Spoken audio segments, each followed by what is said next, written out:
All right, we've been talking about the toxic patterns that kill love.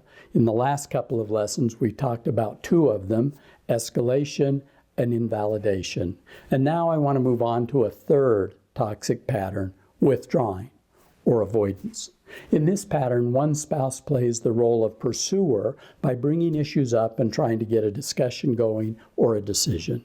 The other spouse plays the role of withdrawer by either avoiding the discussion or shutting down, which is also known as stonewalling. Withdrawing may be tuning out, it might be getting quiet, refusing to talk, leaving the room, even agreeing with what's being asked just to end the conversation. Avoidance, on the other hand, is preventing the conversation from happening in the first place. So let me give you an example. Paula says, "When are we going to talk about how you've been handling your anger?" Jeff, "Can't this wait? I have to get these taxes done." Paula, "I've brought this up at least 5 times already. No, it can't wait." Jeff, "Well, what's to talk about anyway? It's really none of your business." Paula, obviously getting more frustrated and looking right directly at Jeff. "Tanya is my business. I'm afraid that you're going to lose your temper and hurt her. And you won't do a darn thing to learn to deal with your anger." Jeff, who's turning away, looking now, gazing out a window. "I love Tanya. There's no problem here." He starts to leave the room as he talks. Paula's getting even more angry and she's following her husband. "You have to get some help. You can't just stick your head in the sand." Jeff, "I'm not going to discuss anything like this with you when you're like this." Paula, "Like what? Doesn't matter if I'm calm or frustrated. You won't talk to me about anything important.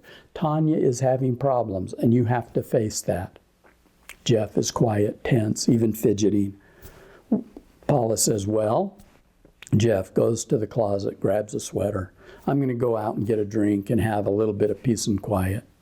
Paula, her voice raised, getting angry. "Talk to me now. I'm tired of you leaving me alone when we're talking about something important." Jeff is looking away from Paula and walking towards the door.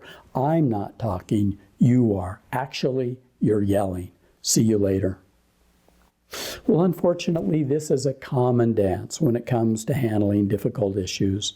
Generally, as I said, one partner plays the role of pursuer who brings up an issue, and the other plays the role of withdrawer by finding ways to not deal with it.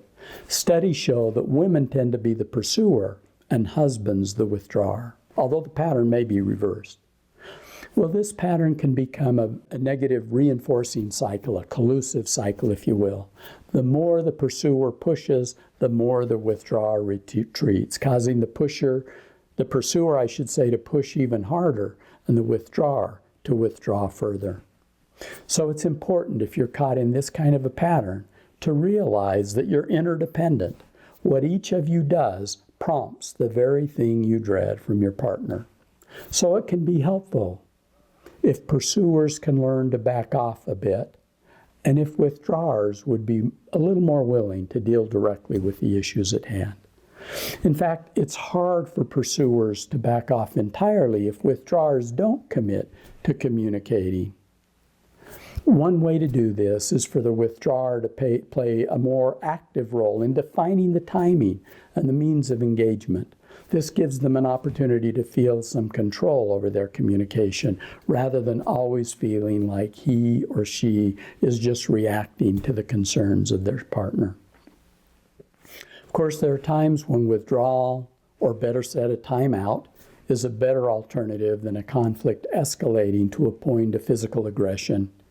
About 25% of couples report some form of pushing, shoving, or hitting in the previous year. Such aggression is an outgrowth of couples not learning how to deal with conflicts in better ways, I should say. In the next lesson, we'll move on to the final toxic pattern,